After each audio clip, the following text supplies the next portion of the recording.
Olá, eu sou Manuel Leocádio de Menezes, sou aluno do mestrado em Segurança Pública, Cidadania e Direitos Humanos da Universidade Estadual de Roraima. Estamos aqui para atender a uma atividade da disciplina Ética, Cidadania e Direitos Humanos do professor Emanuel Ramiro. Nós vamos fazer, numa perspectiva de atividade, uma abordagem e algumas reflexões sobre direitos humanos, principalmente focado aos povos indígenas. Nós vamos fazer uma breve consideração sobre um debate muito conhecido que iniciou-se a partir da Idade Média, principalmente o debate entre o Frei Bartolomé de Las Casas e o teólogo jurista Juan Sepúlveda, da corte da Espanha.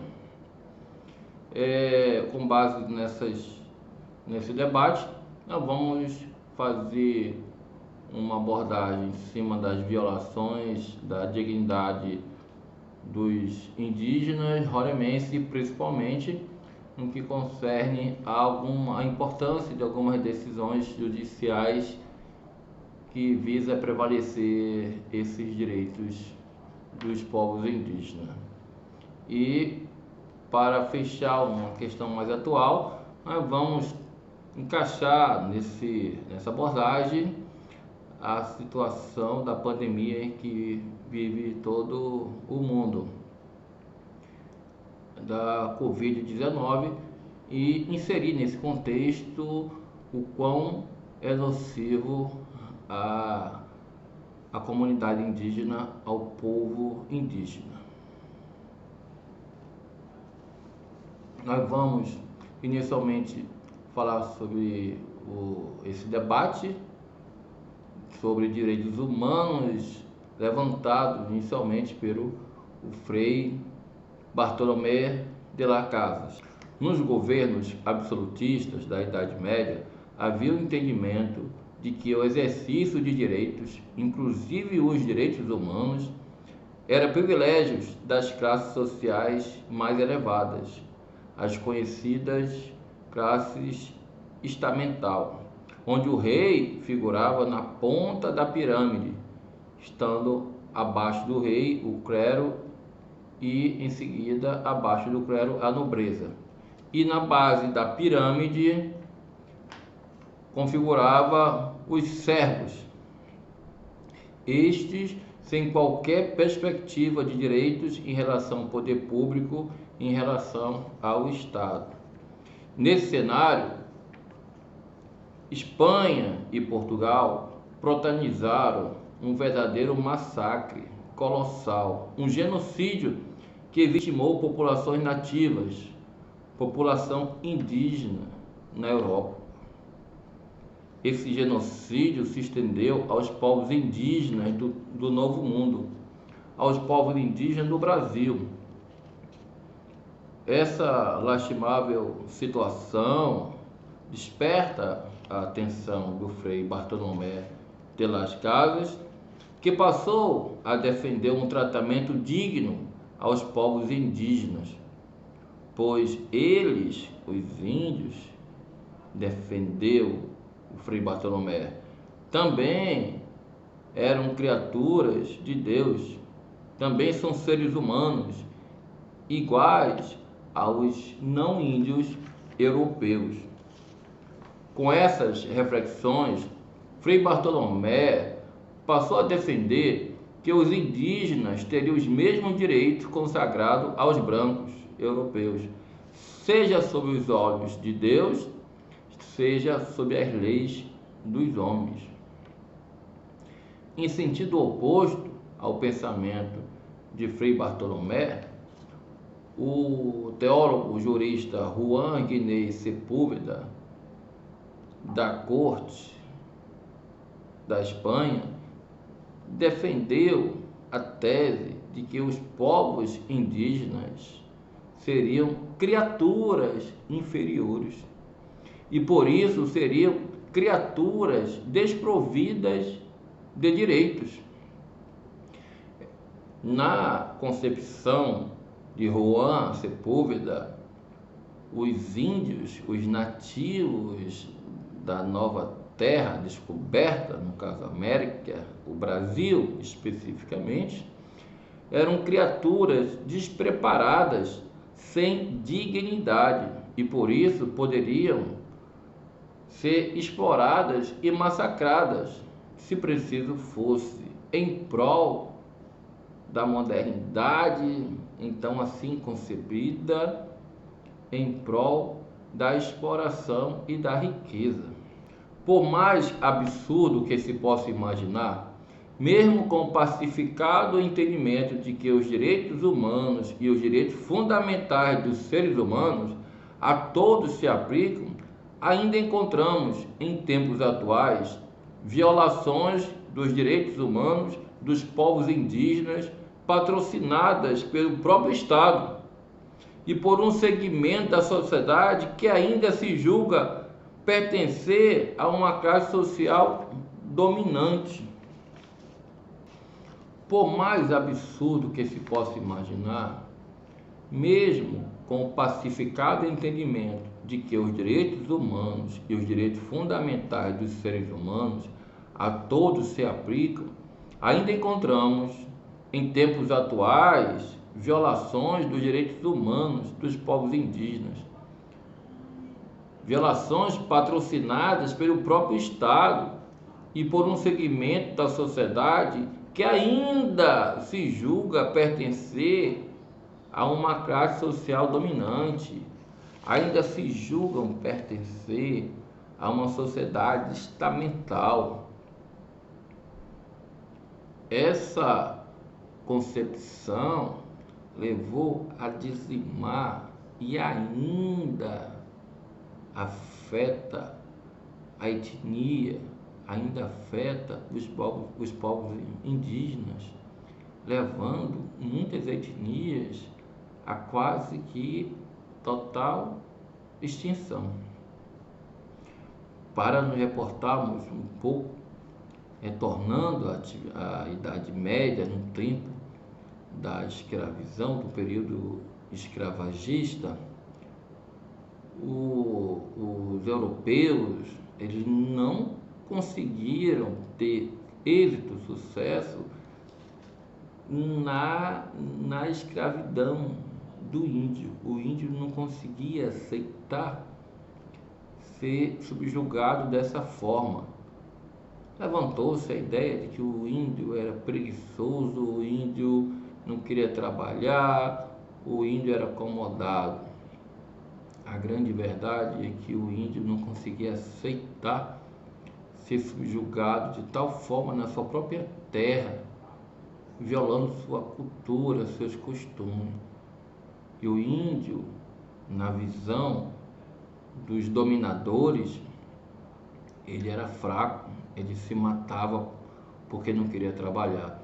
Quando, na verdade, os índios, por não ter qualquer tipo de amparo aos seus direitos, aos direitos de ser humanos, eles se suicidavam, porque o suicídio para o índio na época era o reencontro com seus ancestrais. Então o índio não via no suicídio uma fraqueza, mas sim a esperança de acabar com esse sofrimento, com essa desumanização propiciada pelos conquistadores, ocasionada por esse regime absolutista e escravista. Então, dessa forma, nós fazemos uma abordagem levantada pelo Frei Bartolomé sobre essa questão dos índios, dos direitos indígenas.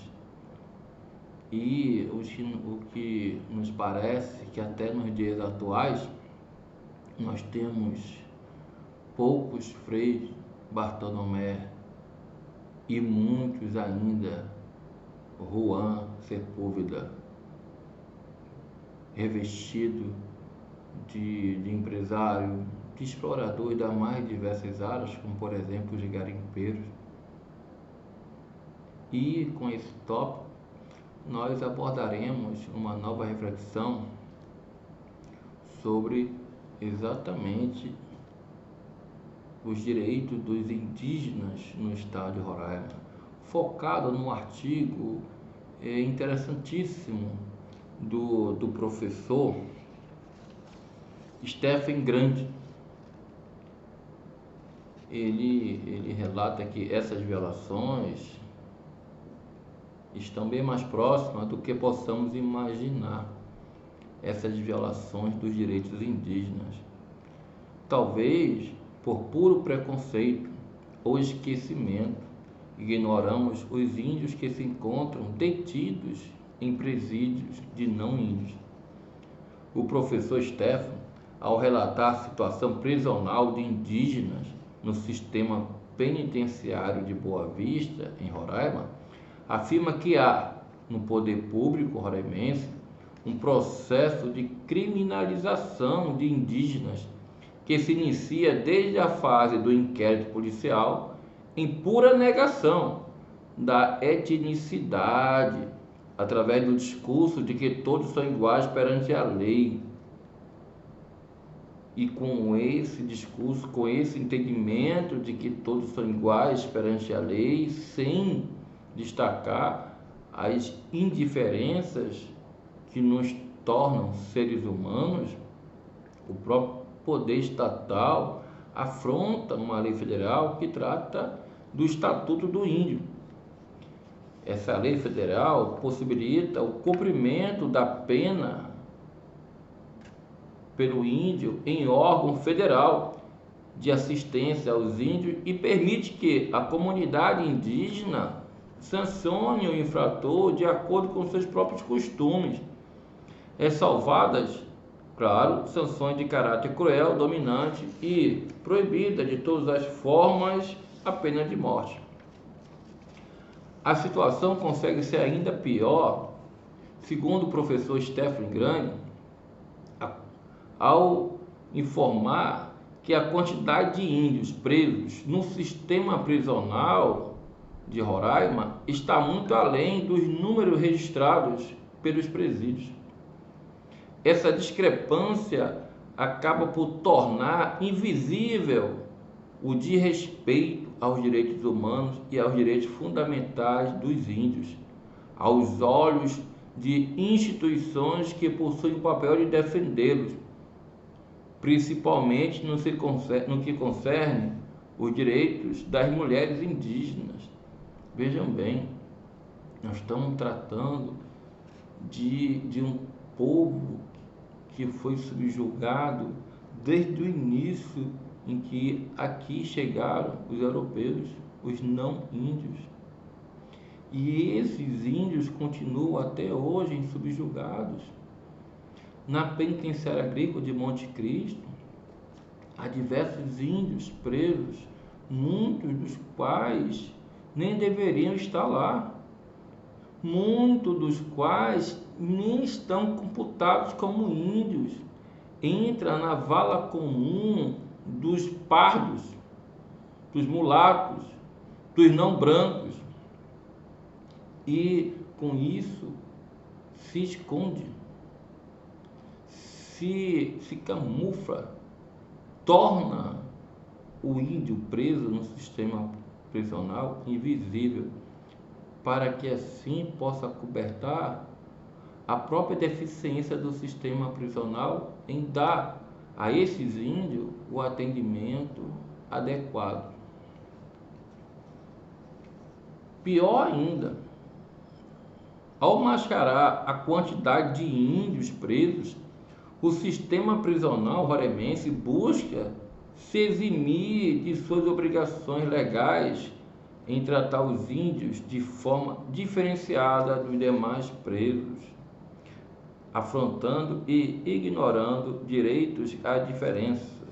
Agindo assim, retorna-se à discussão levantada lá atrás por Frei Bartolomé, tendo agora, do outro lado, não mais o teólogo jurista Juan Sepúlveda, mas sim a figura do próprio Estado, representado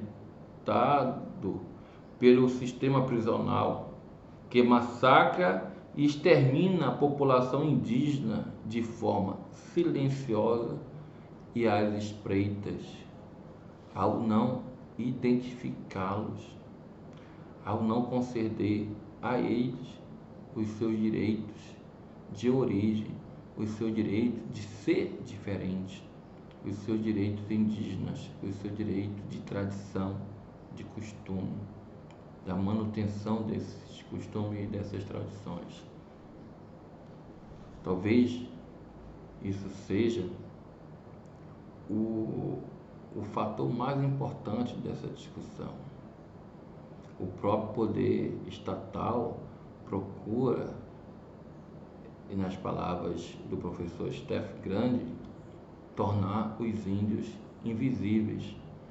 No linguajar menos técnico, o que nos parece é que o próprio Estado não tem algum interesse em identificar esses índios, não tem nenhum interesse em proteger esses índios, pela sua total ineficiência em dar a proteção devida a esses índios, com todos os meios e mecanismos que o Estado deve proporcionar para manter esses direitos.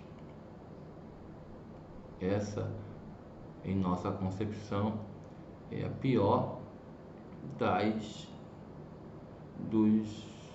dos extermínios, né? Essa, em nossa concepção, é a pior forma de exterminar todo um povo. É a dissídia do Estado, principalmente do Estado de Roraima, contra os seus povos indígenas. A opção para evitar esse massacre é a judicialização. Busca-se no judiciário roraimense a solução para estancar esse descaso, essa dissídia administrativa do próprio poder estatal em não conceder ao índio os seus direitos indígenas, os seus direitos previstos no Estatuto do Índio, previsto em uma lei federal.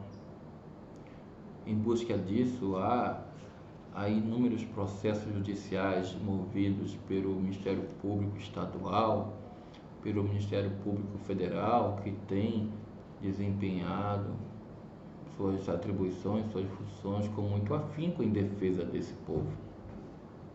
De um povo massacrado desde a origem, desde suas origens, um povo massacrado desde que, repetimos aqui para dar ênfase, desde a chegada dos não índios ao nosso continente. Essa judicialização torna, sem dúvida alguma, o papel do judiciário roraimense de suma importância, pois acaba sendo, a nível local e nacional, a última instância da prevalência dos direitos dos índios. Entretanto, os próprios direitos fundamentais que vão subsidiar as decisões judiciais, apesar desses direitos fundamentais se complementarem, eles acabam por dividir decisões judiciais que ora são a favor dos direitos de os índios viverem conforme seus costumes, ora são favoráveis a, por exemplo, soberania do país ou aos valores sociais do trabalho e da livre iniciativa, por exemplo. Dessa forma, é preciso que a justiça brasileira analise a efetivação dos direitos dos povos indígenas de forma definitiva, erga omnes, e não analisando judicialmente os casos isolados, como por exemplo a violação de direitos fundamentais do povo Waimiri-Atuari em razão da construção da BR-174 que liga Manaus a Boa Vista. Essa invasão de não índios em terras indígenas, mesmo para a construção da BR-174, nos leva à nossa última reflexão, pois acaba por dizimar a população indígena por doenças das mais diversas. Segundo o relato do professor, doutor e procurador de justiça de Roraima, o nosso grande defensor dos direitos indígenas, o doutor Edson Damas, ele relata que em 1968 os índios Yanomami tiveram um surto de sarampo que, estima-se, ocasionou a morte de quase 80% do seu povo. Em 1980, com a abertura da Perimetral Norte, milhares de índios foram contaminados com sarampo, varíola, febre amarela, além de outras doenças. Todas essas doenças foram transmitidas por não índios. Sabe-se que o mundo vive uma pandemia sem precedentes e os povos mais afetados são os que vivem em precárias condições nas áreas da saúde sanitária e sem discernimento do letal efeito do vírus Covid-19. As comunidades indígenas se encaixam perfeitamente nesse grupo, devido às suas tradições e cultura. Por isso, o Dr. Edson Damas afirma que se o vírus Covid-19 chegar em terras indígenas, algumas etnias podem chegar perto do total extermínio e outras terem sua população reduzida à metade. Para piorar a situação, a garimpagem, sendo ela legal ou não, acaba por disseminar e proliferar diversas doenças na comunidade indígena. Febre amarela, sarampo e agora recentemente o Covid-19. Essa interferência do garimpeiro em áreas indígenas para a exploração de minério faz com que o índio seja cooptado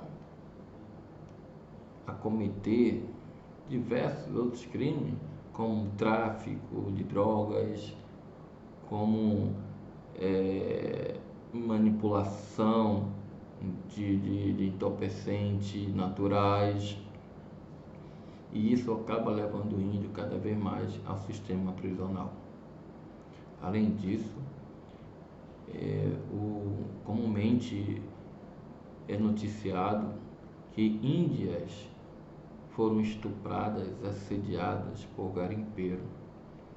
Então, há de se respeitar essa tradição, há de se contribuir de uma forma igualitária em todos os poderes, todos os segmentos da sociedade, para a preservação dos povos indígenas. Aquela discussão de Frei Bartolomé e Juan Sepúlveda, ela parece-nos que está cada dia mais atual.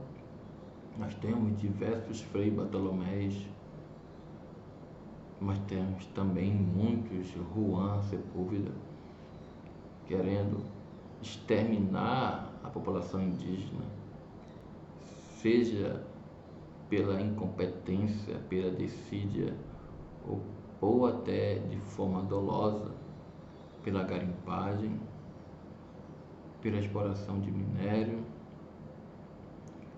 e por diversas situações que acabam por ofender os direitos humanos dos índios. Dessa situação e dessas reflexões aqui levantadas, nos preocupa essa comodidade, esse comodismo dos nossos representantes, da nossa sociedade como um todo, do poder público em geral. Por mais que algumas instituições, como o Ministério Público Estadual ou Federal, a Defensoria Pública, a Advocacia Geral da União, por mais que há decisões e decisões favoráveis aos costumes e às tradições e em defesa dos direitos humanos dos índios, há também diversas decisões amparadas numa concepção de consumo, numa relação comercial que faz com que esses direitos humanos dos índios sejam colocados em segundo plano a favor de uma modernização, a favor de uma liberdade de comércio. A história há de ser preservada e os índios construíram essa história, eles fazem parte da história. Os direitos humanos dos índios, a luta por esse direito, representa a sobrevivência de um povo, de uma nação. Representa a dignidade do ser humano, quer seja em conceder esse direito, quer seja em respeitá-los. Então essas são as nossas reflexões e a nossa mensagem, para que nós possamos realmente pensar em que nós estamos fazendo de fato para proteger e respeitar os direitos humanos dos índios, dos não índios, dos direitos fundamentais dos seres humanos.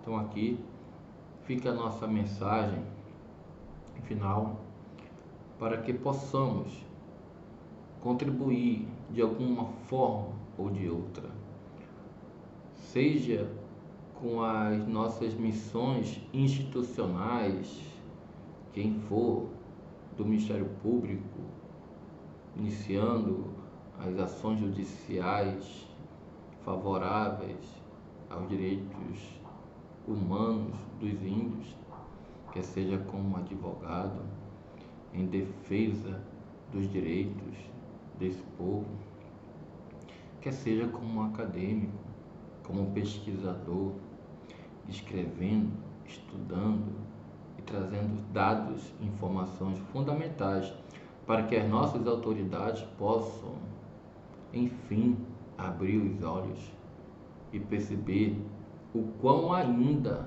nós subjugamos os povos indígenas.